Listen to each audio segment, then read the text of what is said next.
કરીને જ્યારે social media પર આવ્યો હતો ત્યારે હું ઓનલી કોમેડી કન્ટેન્ટ ક્રિએટર હતો, પણ હવે જ્યારે 11 મહિનાનો સમય મને આ સોશિયલ મીડિયામાં પૂરો થયો છે, 11 મહિના જેવું થયું છું આપણા ભરૂચમાં. ને સૌથી પહેલા તો માયસા એક્ઝિબિશને મને જંબુસરમાં આવવાનો મોકો આપ્યો, એના બદલ હું તમારો તહે દિલથી શુક્ર અદા કરું છું. અમારી ખાસ કરીને મરિયમ મેડમ, એમના મારા ઉપર કોલ આવ્યો અને હું અહીંયા તમારી સામે આવી ગયો. તો સારું, બહુ સારું કહેવાય. સિટીમાં તો થયા જ કરે છે બધા એક્ઝિબિશન. અમારા ભરૂચમાં તો મહિને એક્ઝિબિશન થાય છે. સુરત જેવી સિટી હોય, વડોદરા જેવી હોય.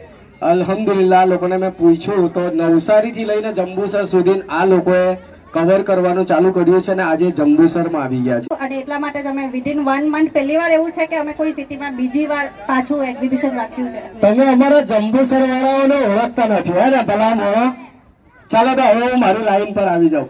ભલા મોણો, તમે હજુ છે ને અમારા જંબુસર વાળાને ઓળખતા નથી. અમારો ભરૂચ છે ને, ભરૂચ અમારો ભરૂચી છે ને, ભરૂચી જઈ હળી ના જાય ને, હળી તઈ વળી નાખી દે, અને અમારો ભરૂચી કહેવાય. ભલે જંબુસરના છે, અમારા આ બધું ભરૂચ ડિસ્ટ્રિક્ટ જ કહેવાય. એટલે અમારો ભરૂચી જઈ હળી ના જાય ને તો વળી નાખી દે.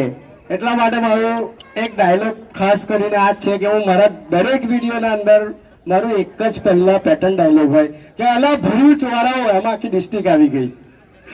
આજે તો હું કહીશ, અલા જંબુસર વાળાઓ, કેવું લાગ્યું તમને અહીંયાનું એક્ઝિબિશન? જરાક બોલજો યાર.